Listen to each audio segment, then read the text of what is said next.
Este curso se enmarca en el Departamento de Filosofía del Derecho, en la cátedra del doctor Eduardo Garcesat, de la carrera de Abogacía, de la Facultad de Derecho de la Universidad de Buenos Aires. Es un curso que para las y los estudiantes de la carrera de abogacía es optativo, ¿sí?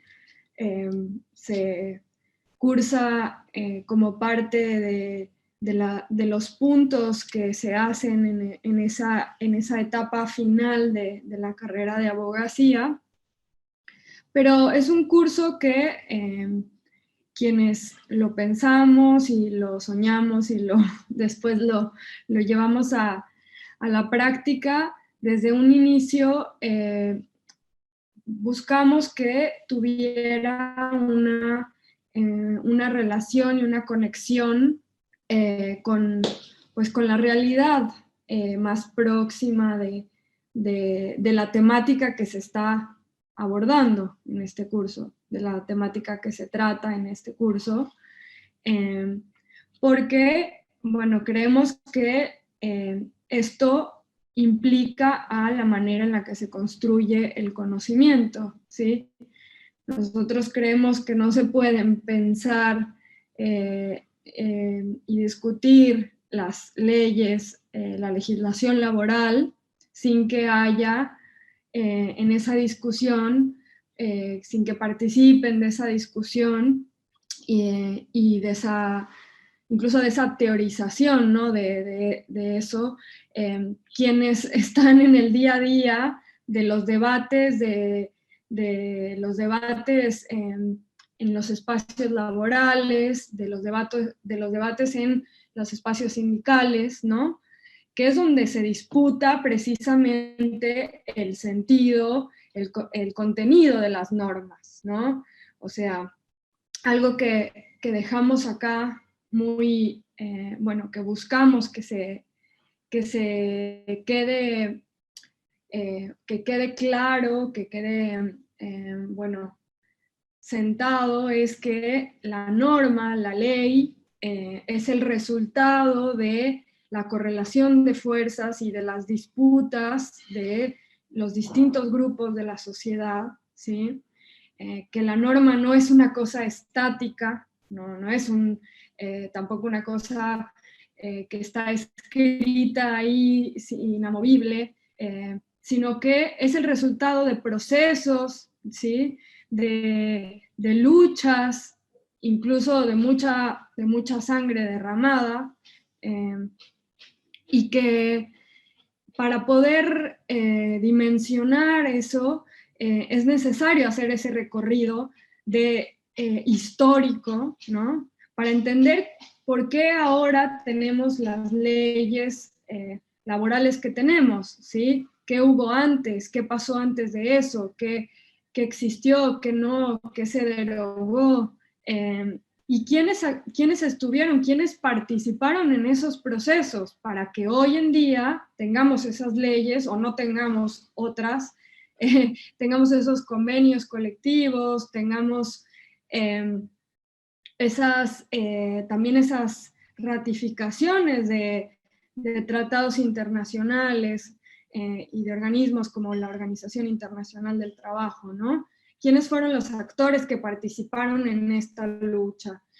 Y creo que el título de la materia, bueno, sintetiza todo esto que estoy un poco tratando acá de compartir, que es normativa laboral, dictadura y resistencia, porque nosotros elegimos hacer un corte histórico, ¿sí?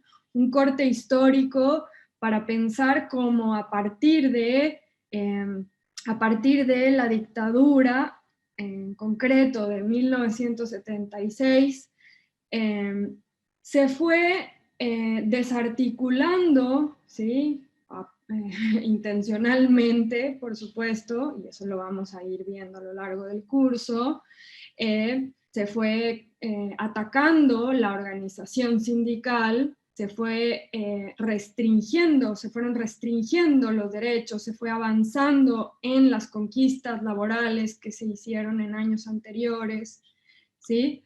Y bueno, cómo fue parte de, precisamente, de todo un proyecto, ¿no? Es decir, hubo una idea de intencionalmente hacer esto, ¿sí? Y la dictadura cívico-militar eclesiástica fue un proyecto, ¿sí? Un proyecto ideológico que buscaba establecer, imponer, ¿sí? Un orden social, ¿sí? Un orden social que implicaba un lugar en la sociedad para las personas y que necesitaba para ello de restringir derechos, ¿sí? Conquistados por el movimiento obrero, que necesitaba desarticular esa organización sindical, que necesitaba generar un terror, ¿sí? Un terror en la sociedad y generar un silencio, ¿sí? Para que no se cuestionaran esos avances, ¿sí? Y cómo quedó eso después plasmado en la ley, en las leyes, en la normativa, ¿sí? Y cómo aún persisten algunas cuestiones de esas leyes hasta hoy, ¿sí? Y como decía, que lo pensamos entre muchas personas, porque también eso es importante tenerlo presente, que ya desde su origen este curso fue una construcción colectiva, fue una construcción de muchas personas que pensamos qué tenía que contener este curso, ¿sí? Y personas que tenemos disciplinas y formaciones muy diferentes, ¿sí? Habemos abogadas y abogados, pero también hay sociólogas, sociólogos, politólogas, politólogos y psicólogos, ¿sí? Porque también creemos en que el conocimiento se tiene que conectar, ¿sí? Y que para poder entender todas esas dimensiones que están alrededor de la norma, es necesario esas otras miradas disciplinares, ¿sí? Y por eso este curso busca posicionarse no desde una visión estrictamente normativa, sino desde otros marcos teóricos, otras también disciplinas, desde la filosofía del derecho, desde la sociología jurídica, desde la psicología, y teniendo una clara perspectiva, ¿sí? De los derechos humanos, ¿sí? ¿Y qué implica esto? Bueno, que hay un reconocimiento de la condición política del derecho, ¿sí? Un reconocimiento de que en esas pujas de poder hay ciertos sectores que están en una situación de vulnerabilidad o de desventaja frente a otros sectores, ¿sí? En este caso concreto, que los trabajadores no están en la misma condición que la patronal, para decirlo en 3 palabras, y que el derecho laboral ha sido una lucha por reconocer esas desigualdades estructurales, ¿sí? Desigualdades estructurales de la norma, de la ley, del sistema de organización, de distribución de los recursos y de la propiedad, ¿sí? Y que eso se ha cristalizado en las leyes, ¿sí? Y que, bueno, los trabajadores organizados a través del movimiento obrero han visibilizado esto y precisamente se han organizado para poder, en esa balanza, poder equilibrarse. Y bueno, también como mencionaba, bueno, este curso que está en el marco de la Facultad de Derecho se hace también en coordinación con los sindicatos, ¿sí?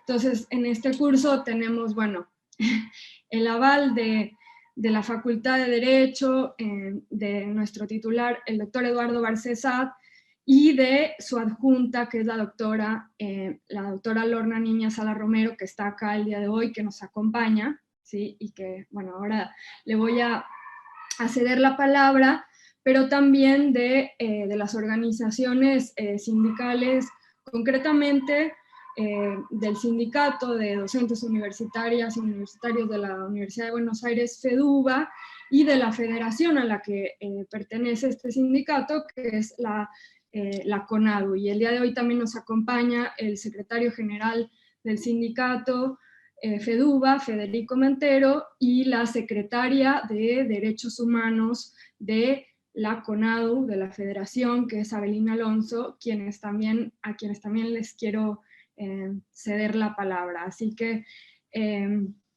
bueno, Lorna, ¿querés presentarte vos? Hola, buenas tardes a todos y a todas y a todes. Mi nombre es Lorna Sala Romero. Adhiero en una totalidad a las palabras de Andrea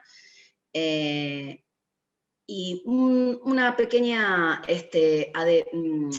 adhesión y más que nada sumar este pequeño comentario que creo que puede llegar a ser útil.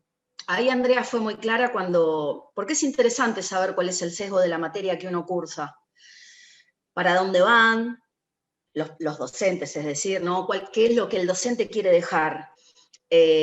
Ahí Andrea dijo, ¿por qué tenemos estas normas y no otras?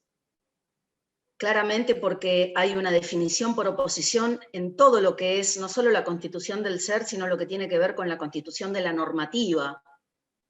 A renglón seguido dijo, nosotros tenemos una visión interdisciplinaria, con sociólogos, sociólogas, psicólogos, sociología jurídica. Hago este hincapié porque tengan en cuenta que nosotros hemos sido formados con la teoría pura del derecho de Hans Kelsen, lo cual hoy está absolutamente desuetudo. El abogado moderno, no me refiero a moderno de si usa Chanel o no, me refiero al abogado que tiene una cabeza abierta, una cabeza moderna. No se predica ya esto, suena hasta feo, digamos, porque no hay algo así como una teoría pura del derecho, una teoría escéptica de laboratorio con guantes quirúrgicos y barbijo. No, el derecho es barro, sangre, zanja. Eso es el derecho. Y si no, escuchen los testimonios que se van a levantar en esta comisión. Para mí es un orgullo, es un honor. Me hace muy bien estar en este espacio porque es un montón lo que pasó en el 76, o sea, es realmente una herida que tenemos todos los argentinos, no me quiero expandir, pero sí quiero transmitir el amor con que se da la materia, y no quiero sonar cursi, pero lo que no se hace con amor sale mal. Entonces, el conocimiento, dijo también Andrea, es comunión. Yo no puedo ir por la vida haciendo derecho solita mi alma, no existe, ese solipsismo cartesiano no existe.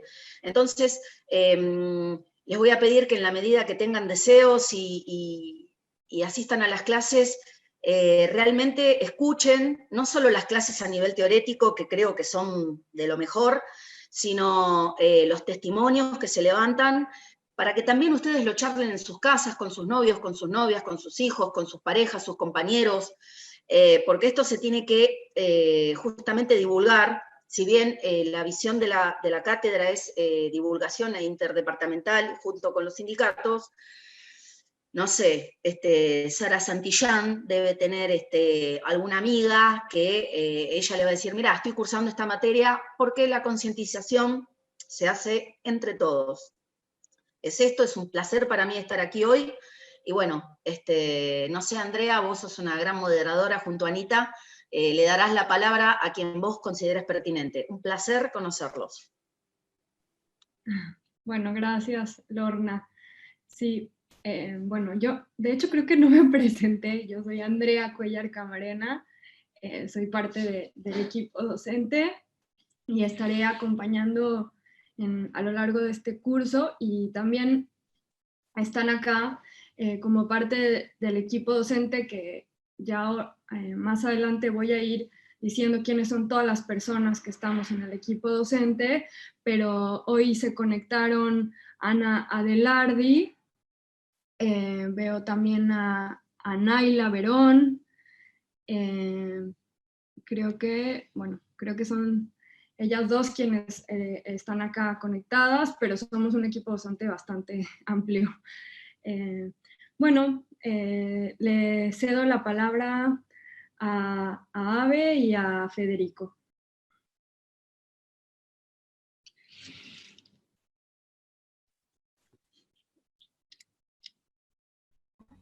¿En ese orden?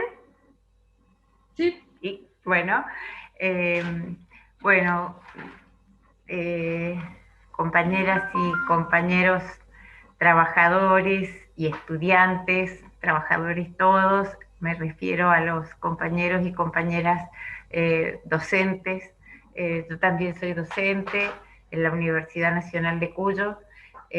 Para arrancar, ¿qué decirles? Alto orgullo y un compromiso enorme. Nunca pensé, no me imaginé hablar en una cátedra de la Facultad de Derecho de la UBA.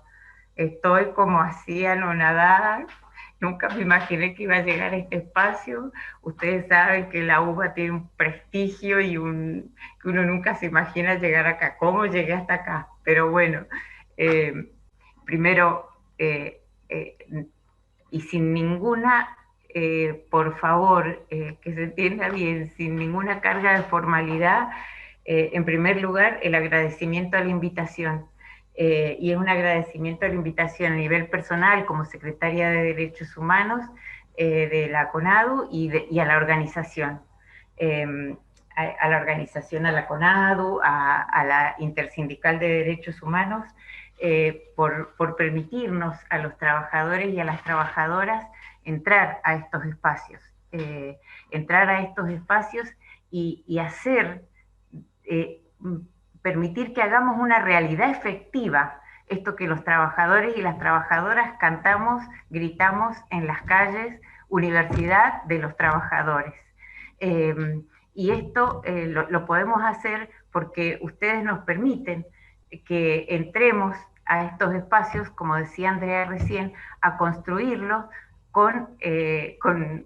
desde la realidad, ¿no? Entonces están permitiendo hacer una realidad efectiva esto. Y los compañeros y compañeras que se animan a ingresar, como Nené o como tantos otros que estoy viendo acá, Paloma o Bea, que son compañeras que he invitado desde Mendoza, también se están permitiendo hacer una realidad efectiva este proyecto, ¿no? Por eso también, como decía Lorna recién, adherir a todo lo que dijo Andrea y Lorna a pie juntillas, porque realmente es poner en marcha todos aquellos ideales por los que tanto militamos. Es esto, a ponerle el cuerpo a las ideas que militamos y agradecerles, bueno, esa osadía. Y por otro lado, porque, bueno, los universitarios, entre comillas, también decimos que la universidad no es de los universitarios, sino del pueblo, y a veces nos cuesta llevarlo a la práctica real o verlo en la práctica real.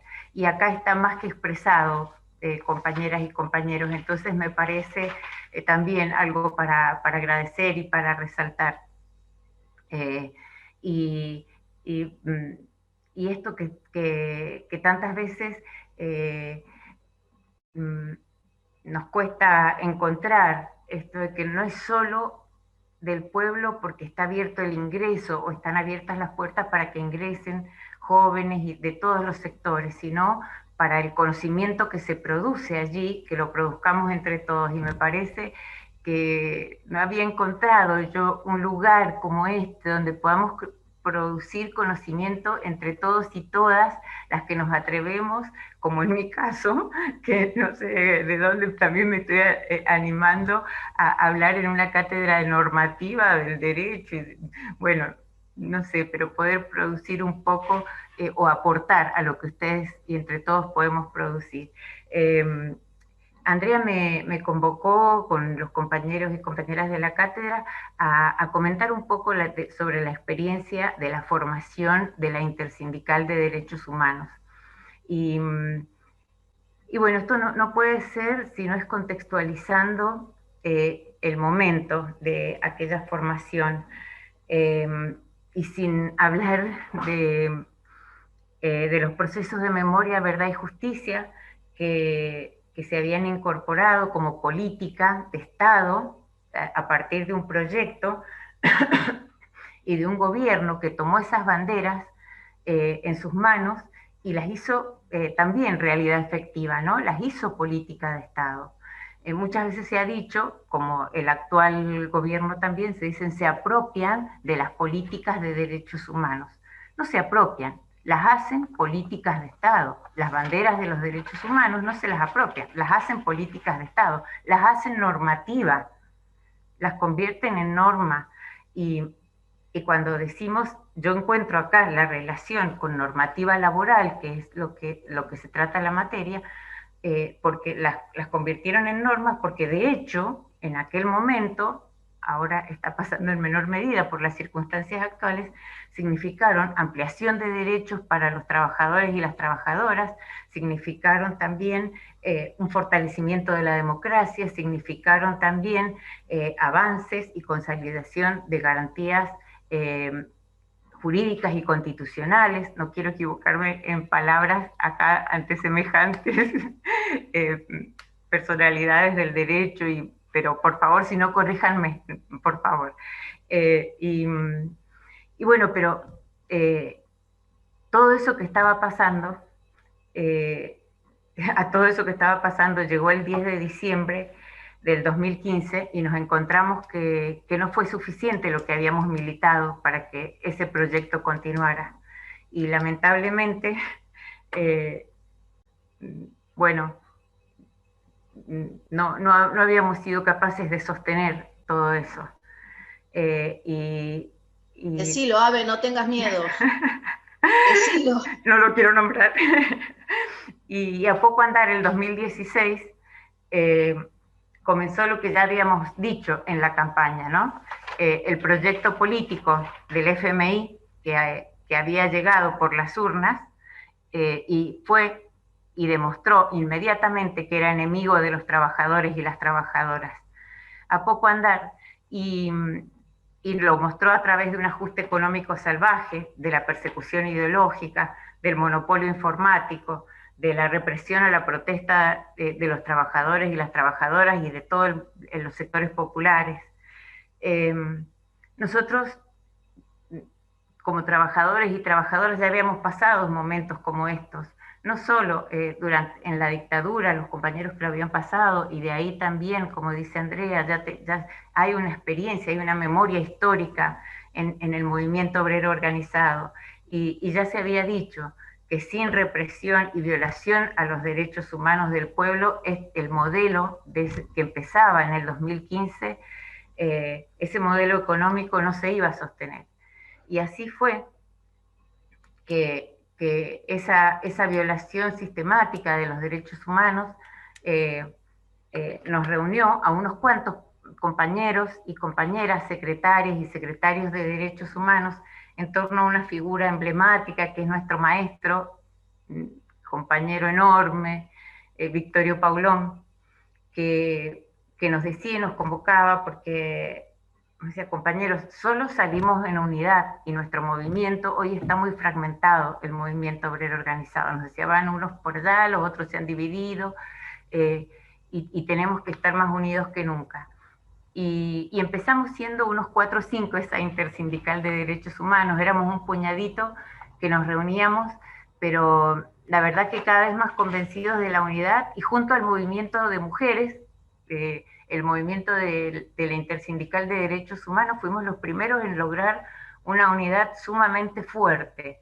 Y, y eso que comenzó siendo de 4 o 5 compañeros y compañeras, hoy se refleja en una intersindical de más de 40 largos sindicatos, federaciones y centrales, donde está reunido lo más diverso del movimiento obrero organizado, lo cual para nosotros eh, es un alto orgullo eh, porque hemos sido capaces de sostener en el tiempo esa diversidad y esa organización que no es fácil, pero porque entendimos que retroceder en materia de derechos humanos nunca es una opción para el movimiento obrero organizado. Nunca es una opción y lo entendimos porque lo llevamos en el ADN, porque en nuestro ADN está la sangre de los 30.000 compañeros detenidos, desaparecidos, y la historia de la lucha obrera de esos compañeros. Y está también, como siempre nos dice Victorio, no solo esa historia, sino la historia de la forestal, la historia de la fusiladora y una plaza donde quedaron nuestros compañeros, la historia también de la Patagonia rebelde, la historia del Mendozazo y del Cordobazo y todos los compañeros que han dejado en nuestra sangre, en nuestro ADN. Por eso decía Andrea recién muy bien que esa normativa en esa normativa hay sangre derramada. Y con eso también tenemos una deuda de unidad, los trabajadores y trabajadoras, a los que debemos estar unidos por esa memoria. Y en estos 4 años, como decíamos, estuvimos en pie de unidad y le hicimos frente a la reforma previsional, le dijimos no también al proyecto de reforma laboral, por supuesto que le pusimos el cuerpo y resistimos al embate e hicimos retroceder al proyecto del 2x1.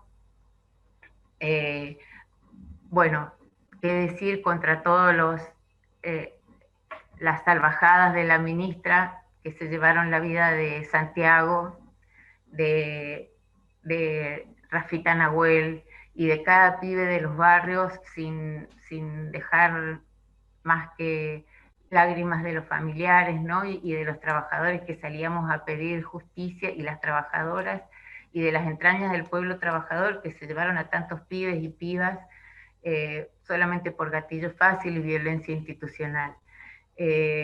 La Intersindical de Derechos Humanos, junto a los movimientos y a los sectores populares, hemos estado ahí también pidiendo por la libertad de los presos políticos y las presas políticas. Y bueno, esos 4 años han sido 4 años de intensa unidad entre nosotros, de crecimiento, y también nos sirvió para entender que debíamos apostar y ayudar a parir este nuevo proyecto, tanto en las calles como en las urnas.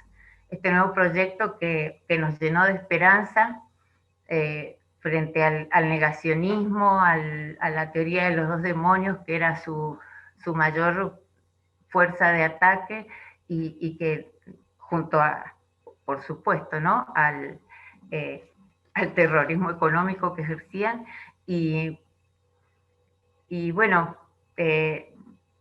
hicimos, como decía, dimos todo lo nuestro para ayudar a parir este nuevo proyecto, en las calles, en las urnas, con toda la esperanza, y también poniendo el cuerpo en la calle, que los trabajadores y las trabajadoras sabemos que desde lo simbólico y desde la batalla cultural es nuestro lenguaje imbatible.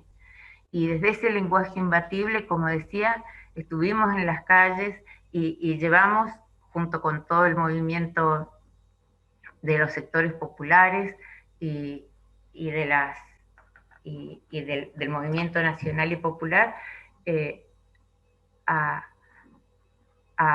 alguna manera a este proyecto, a que nos abrazarnos entre todos y festejar la llegada de este nuevo proyecto, que con esperanza y con pandemia vinimos hasta acá.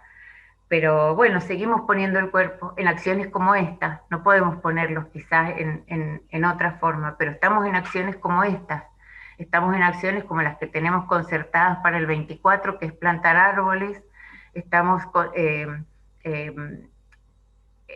sosteniéndonos en acciones como las que tenemos todo este mes, desde cada una de las federaciones y sindicatos convocándonos para estar acompañando a los organismos en las acciones de memoria, verdad y justicia, bueno, en esta cátedra que desde ya creo que es un pedestal para construir memoria sobre la normativa y sobre lo que puede significar para los sindicatos. Y en ese sentido también me parece fundamental que también hemos sostenido y seguimos sosteniendo la necesidad de poner en primer lugar que el trabajo es un derecho humano y que como tal debe ser garantizado, y eso hacemos desde la Intersindical de Derechos Humanos, y que debe garantizarse sobre todo mirando a futuro, porque vienen nuevos horizontes para los trabajadores y las trabajadoras. Todas las organizaciones internacionales hablan del futuro del trabajo y del trabajo del futuro. Se habla de una transición justa. Las organizaciones sindicales también estamos hablando de la transición justa, pero no de la transición justa de los organismos internacionales o de la economía verde. Nosotros decimos que una transición justa tiene que ser con todos adentro, no la transición justa lavada o la transición justa y una transición justa no es solamente con los trabajadores sindicalizados adentro, que podemos conveniar, podemos exigir. Es una transición justa con todos y todas adentro, con los desempleados también, con los jubilados y jubiladas, con todas las mujeres,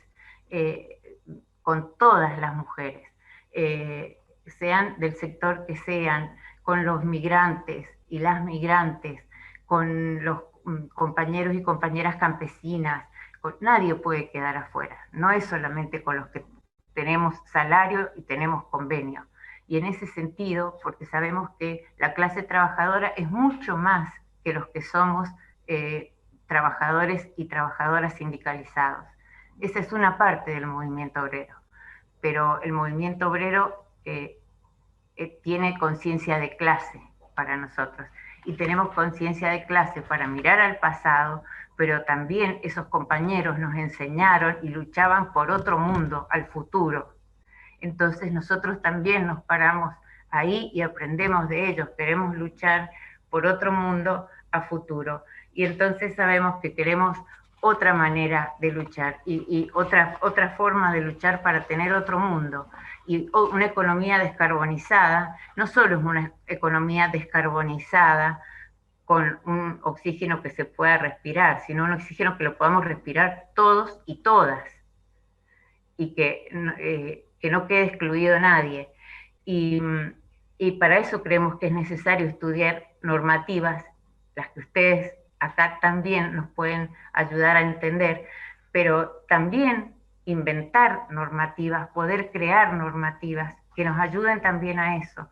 Creo que de eso se trata, creo que por eso se llevaron a los 30.000, porque tenían ideas libertarias, ideas revolucionarias. Creo que para eso estamos acá, compañeras y compañeras, porque si no hacemos eso estamos errando.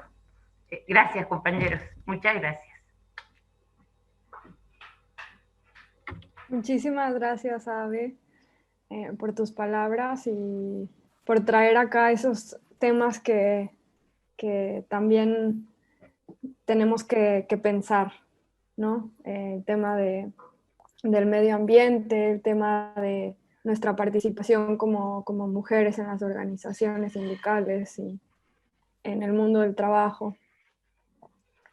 Bueno, está también acá Federico Montero. Lorna, ¿ibas a comentar algo? Sí, quería agregar una cosita acá a lo que dijo Abe, que me pareció sumamente interesantísimo, más allá de todo el relato que fue totalmente embriagador. El tema de que ella habló de la universidad y del conocimiento que se produce en la universidad. Esto que dijo, a ver, hasta me hace poner la piel de gallina, porque esto hace 10 años atrás, cuando yo estudiaba, era inverosímil. El conocimiento bajaba de una cúpula, la norma es la norma, el alumno va, estudia, encima alumno, el alumno es el sin luz. Va, estudia, tiene el docente que le da desde el púlpito, estudiate los derechos reales, son números clausus, esto, aquello, lo otro. Acá me parece sumamente interesante esta bajada de línea que hace AVE, que tiene que ver con la producción popular de conocimiento, y sacar ese argot, ay, es abogado, habla en latín, wow, pacta sunt servanda, rebus sic stantibus. No, decímelo en criollo. Y mirá, el contrato está medio. Entonces, tiene que ver con el hablar claro, en sacar el argot, en sacar la élite al abogado, porque cuando el abogado se come el papel de abogado, ahí estamos en un problema. Y esto me parece sumamente interesante para los chicos y chicas que están cursando, porque cuando salgan egresados, nunca se crean que son abogados. Por favor, porque eso es lo peor que puede pasar. Vos sos abogado en tanto y en cuanto va una persona siempre con un problema y te reconoce como abogado, te legitima y te dice, mirá, tengo este problema. Ahí es donde se genera, me parece, la verdadera hermandad en la normativa. Una locura lo que estoy diciendo, pero bueno, soñemos. Que sea a partir de la comunión y que no creamos que somos abogados porque cuando vamos a una audiencia vamos disfrazados, porque al fin y al cabo no es lo que debería suceder, y esto que dice AVE me pareció genial, qué sé yo, era esto, no podía callármelo. Gracias. Gracias, Lorna. Bueno, está acá también Federico Montero, el secretario general del sindicato de FEDUBA. Fede. Bueno, muchas gracias, compañeras, muchas gracias, Andrea, Lorna, Abe. La verdad que voy a tomar como excusa el hecho de que tuve que hacer un alto en el camino para poder intervenir, y esa va a ser la excusa que me va a hacer zafar de tener que hacer una intervención demasiado elaborada después de lo que he escuchado, porque me queda muy poco que podría yo agregar después de las compañeras, de lo que han dicho. Simplemente quiero agradecer, en primer lugar, la iniciativa de Andrea y de todo el equipo de la cátedra, de Lorna, por haber pensado la posibilidad de meterle un poco de claustrofobia a los claustros universitarios, de volver un poquito a las raíces históricas, no solamente de la tradición nacional y popular en la universidad, con la cual nos podríamos identificar, sino incluso de la tradición reformista, que surge pretendiendo ir más allá de los muros de la universidad y conectar la producción de conocimiento con la realidad social, y producir un conjunto de transformaciones ahí adentro.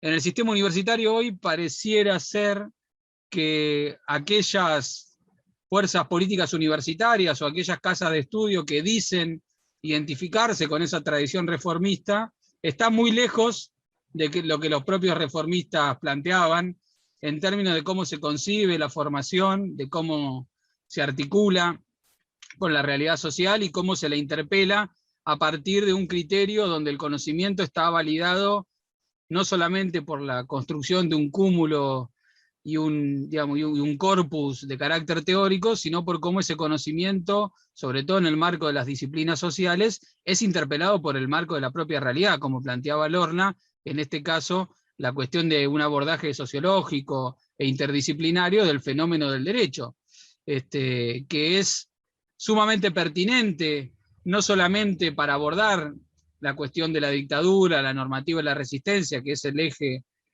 por el cual se convoca esta materia, sino que es una cuestión que salta hoy a la luz con solo analizar la principal discusión que está atravesando el país respecto a la cuestión de la justicia.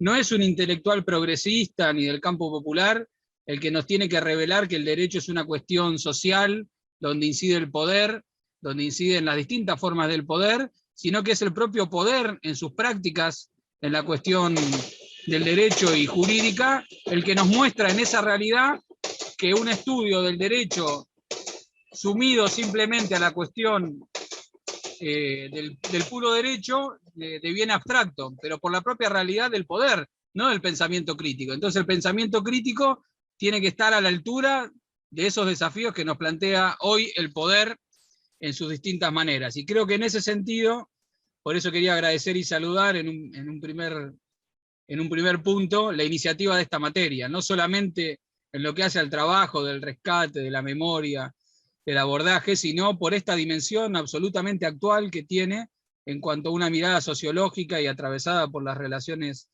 sociales de la cuestión del derecho. En un segundo punto que quería destacar también de esta cursada que hoy está comenzando, es que sucede en la universidad pública, que también un poquito lo decía Avelina, ¿no? La universidad pública es la universidad de los trabajadores y las trabajadoras también. Esa es la universidad de los trabajadores y las trabajadoras. Ahora, eso no se resuelve porque lo digamos o porque le pongamos mucho empeño, sino que se va a resolver en tanto trabajemos por el concepto del derecho a la universidad. Y el concepto del derecho a la universidad no es solamente que accedan a través de ingreso irrestricto, que haya presupuesto, que los docentes y las docentes ganemos un salario digno, que se creen nuevas universidades.